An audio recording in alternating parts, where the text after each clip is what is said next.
Guys, जैसा कि हमने पिछले एपिसोड में देखा कि जियोयान मेडुसा के पास वापस लौट आया था। वो काफी खुश हुई कि जियोयान की पावर फिर से बढ़ गई है और अब उन्हें वहां से निकलना था, पर जियन वहां आ गई। उसके कबीले के लोग दिल से जियोयान का शुक्रिया अदा करना चाहते थे और साथ ही वो चाहते थे कि वो उनके अलायंस में शामिल हो। इसीलिए उसने अपने एशियन वॉइड ड्रैगन क्लेन का अलायंस पेक्टिव उसे सौंप दिया था। फिर वो मेडुसा के साथ फॉलिंग स्टार पवेलियन लौट आया था। मास्टर उन्हें देखकर खुश थे। साथ ही उन्होंने जियोयान को ऑल ऑफ सोल्स के बारे में बताया था कि वो जरूर कोई बड़ी प्लानिंग कर रहे हैं, इसीलिए अभी तक उन्होंने कोई कदम नहीं उठाया। जियोयान ने उन्हें अलायंस पेक्ट सौंपा और बताया कि याओ क्लेन की मेडिसिनल सेरेमनी भी निकट आ गई है और अब याओ लाओ को स्काई मेंशन अलायंस का लीडर होने की वजह से वहां जाना था। वैसे भी याओ लाओ वहां क्लेन मोन्यूमेंट पर अपने माता पिता का नाम लिखना चाहते थे। जियोयान ने विश्वास दिलाया था कि जो भी आपके रास्ते में आएगा मैं उसे संभाल लूंगा। इससे मास्टर को एहसास हुआ कि उनका वो कमजोर शिष्य अब कितना पावरफुल हो चुका है। याओ क्लेन के लिए यह मेडिसिनल सेरेमनी दरअसल याओ क्लेन के हजारों साल पुरानी विरासत का प्रदर्शन होता है, जहां वो अपनी एल्केमी पावर दिखाते हैं। इसीलिए परंपरा और प्रतिष्ठा से जुड़ी हुई है।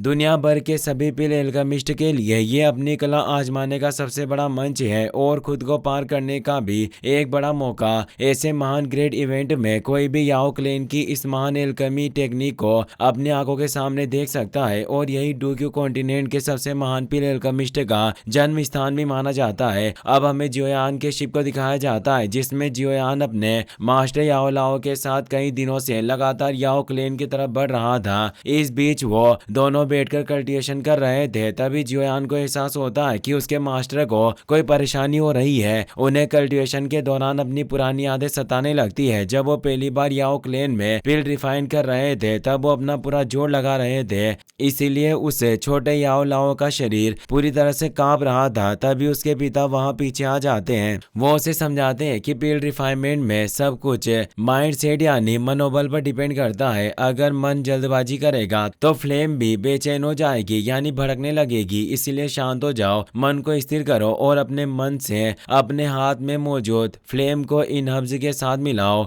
वो छोटा याओ लाओ तुरंत इस बात को समझ गया और मन की स्थिरता के साथ पिल को रिफाइन करने लग गया। पर आगे सब कुछ इतना आसान नहीं रहा। जब उसके माता पिता इस दुनिया में नहीं रहे तो वो उनकी आखिरी इच्छा पूरी करने के लिए उनका नाम क्लेन मोन्यूमेंट पर लिखवाने चला गया। पर एल्डर ने ललकारते हुए कहा कि हमारे क्लेन मोन्यूमेंट पर निकम्मों का नाम नहीं लिखा जाता। याओ लाओ तुम बहुत ही कमजोर हो। पर याओ लाओ ने ठान लिया और खुद से वादा किया, माँ पिताजी मैं आपका पुत्र याओ लाओ ये शपथ लेता हूँ कि मैं आप दोनों की इच्छा जरूर पूरी करूंगा। और उसने एल्डर वानगुई से कहा कि मुझ पर झूठा आरोप लगाया गया है। पर वानगुई ने उसकी एक ना सुनी और कहा कि तू पतले खून वाला एक निकम्मा है और तू हमारे मेन ब्लड लाइन वालों पर इल्जाम लगाएगा। आज से याओ लाओ तुझे इस याओ क्लेन से निकाला जाता है और अब तू कभी भी हमारे याओ क्लेन की टेरिटरी में कदम नहीं रखेगा। ये सब याद करके याओ लाओ का दिल बेचैन हो उठता है, क्योंकि उस दिन के बाद वो कभी याओ क्लेन नहीं लौटे। पर अब वो खुद के दम पर इतने काबिल हो चुके थे कि उन्हें सेंट्रल प्लेन्स के सबसे बेस्ट पिल मास्टर के रूप में जाना जाता था।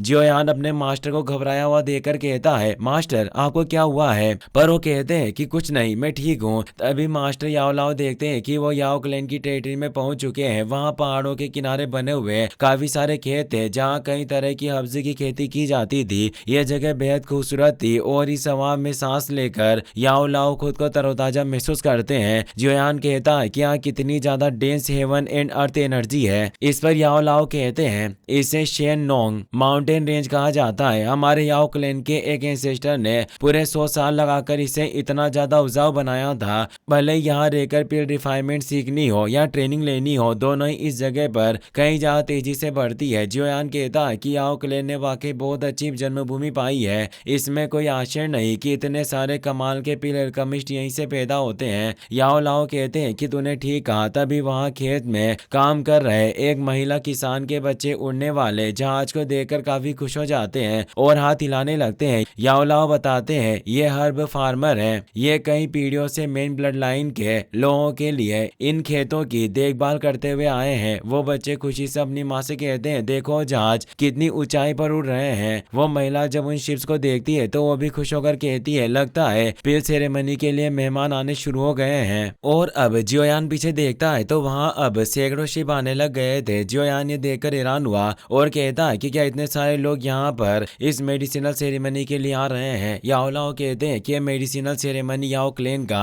सबसे ग्रेटेस्ट इवेंट यानी सबसे भव्य समारोह है। इन दिनों कबीले के लोग अपने बड़े एरिया को खोल देते हैं ताकि हाई लेवल पीले अल्केमिस्ट यहाँ ट्रेनिंग ले सके, कल्टिवेशन कर सके। इसीलिए कई सारे पीले अल्केमिस्ट इस जगह पर आने के लिए तरसते हैं। यही याओ क्लैन का सबसे चहल पहल वाला समय होता है। कुछ समय में सारे शिप याओ क्लैन के आउटर एंट्रेंस पर पहुंचने लगते हैं। एक ओल्ड एल्डर खुश होकर कहते हैं, रात भर चलना वाकई बेकार नहीं गया, आखिर समय पर पहुंच ही गए। जियोयान और याओ लाओ भी जहाज से नीचे उतर आते हैं और वो भी एंट्रेंस की तरफ बढ़ने लगते हैं। वहाँ काफी ज्यादा चहल पहल थी। वहाँ 3 गेट थे, एक मेन गेट था और 2 साइड गेट थे जिनमें कम पावरफुल यानी छोटे क्लैन और छोटे एल्केमिस्ट को भेजा जा रहा था और सेंटर का ग्रैंड गेट रईस और ऊंचे दर्जे के लोगों के लिए था। लोग यहाँ की इतनी भीड़ देखकर कहते हैं, सेंट्रल प्लेन्स की पिल गैदरिंग टावर इसके सामने कुछ भी नहीं है। एक दूसरा एल्डर कहता है, बिल्कुल सही कहा, यहाँ आने के लिए इनविटेशन पाने वाले भी कम से कम 6 दर्जे के पिल एल्केमिस्ट हैं और याओ क्लैन के एल्केमिस्ट की तो बात ही छोड़ दो।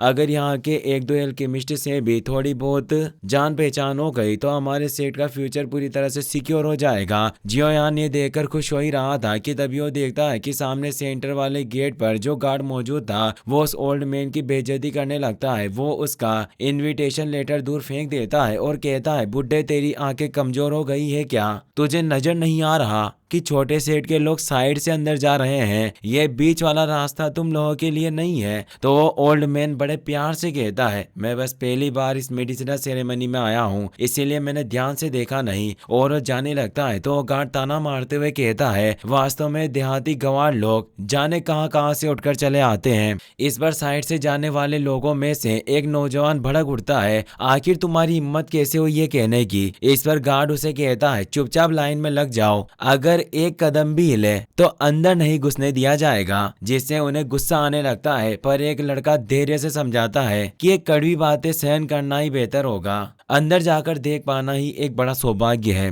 इसीलिए वो चुपचाप होकर वापस लाइन में लग जाते हैं। वो बूढ़ा आदमी अपने इनविटेशन लेटर को लेने के लिए आगे बढ़ रहा था। जियोयान उस लेटर को उठा लेता है और सम्मान के साथ उसे एल्डर को सौंप देता है जिससे उसका शुक्रिया अदा करते हैं और वहां से साइड वाली लाइन में चले जाते हैं। जियोयान कहता है, यहाँ पर सभी इन्वाइटेड गेस्ट हैं, यानी इन सभी को याओ क्लैन नहीं बुलाया है तो ये अपने ही मेहमानों को ऊंचे नीचे रैंक में क्यों बांट रहे हैं? क्या ये अपने ही मेहमानों की बेइज्जती नहीं है? इस पर याओ लाओ कहते हैं, याओ क्लैन के मेन ब्लड लाइन के लोग अभी भी पहले की तरह ही एरोगेंट है और ये अभी भी नहीं बदले। और वो दोनों भी आगे बढ़ते हैं। वो गार्ड गुस्से में आ जाता है, क्या तुम्हें समझ में नहीं आ रहा कि छोटे सेट के लोगों को साइड से जाना है? जियोयान गुस्से में उसे देखता है जिससे वो गार्ड उसकी पावर से पूरी तरह हिल जाता है। जियोयान आगे बढ़कर अपना इनविटेशन लेटर दिखाता है और कहता है, मेरे मास्टर स्काई मेंशन अलायंस के लीडर याओ लाओ है और इन्हें खुद मेडिसिनल सेरेमनी का इनविटेशन मिला है। और वो इनविटेशन लेटर उसके पास फेंक देता है। वहां साइड वाली लाइन में मौजूद वो लड़का जब स्काई मेंशन अलायंस के बारे में सुनता है तो चौंक जाता है। ये याओ लाओ है और इनके साथ आया ये लड़का वही जियोयान है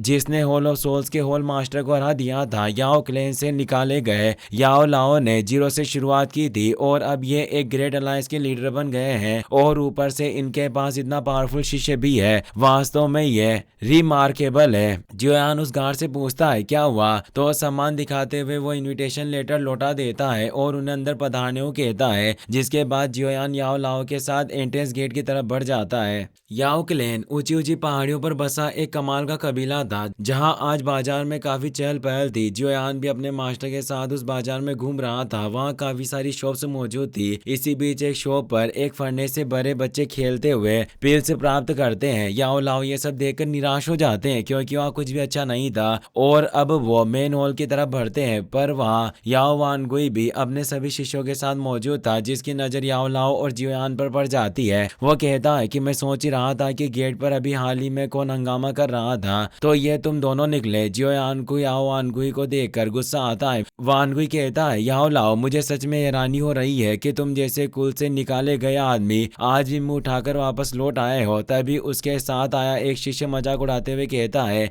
ये वाकई वही निकम्मा याओ लाओ है जिसे हमारे कुल से निकाला गया था। जिस पर दूसरा शिष्य कहता है, हाँ ये वही है। अब तो इस बेचारे की हड्डियां भी बूढ़ी हो गई है, फिर भी ये चैन से नहीं बैठा और याओ क्लेन में खुद की बेइज्जती करवाने चला आया। पहला शिष्य कहता है, बिल्कुल सही कहा। और वो एल्डर वानगुई से कहता है, आपको इस त्यागे हुए आउटकास्ट से बात नहीं करनी चाहिए। याओ लाओ को गुस्सा आ जाता है, पर वो सब सहन कर रहे थे। पर जियोयान का गुस्सा संभाला नहीं जा रहा था। वो कहता है कि आप सब कुछ मुझ पर छोड़ दीजिए और आप बस उस क्लेन मोन्यूमेंट पर अपने माता पिता का नाम लिख दीजिए। इस पर वानगुई कहता है, वाकई तुम काफी बड़ी बड़ी बातें करते हो। एक आउटकास्ट को हमारे क्लेन मोन्यूमेंट पर नाम लिखने का कोई अधिकार नहीं है। याओ लाओ तुम ख्याली पुलाव मत पकाओ। इस पर उसका शिष्य भी कहता है, एल्डर वानगुई सही कह रहे हैं, तुम्हें इस मेडिसिनल सेरेमनी में आने देना ही हमारे कबीले की सबसे बड़ी दयालुता है। इसीलिए याओ लाओ अपनी हद पार मत करो, अपनी औकात में रहो। क्या हमारे क्लेन मोन्यूमेंट पर एक आउटकास्ट का नाम होना वर्दी होगा?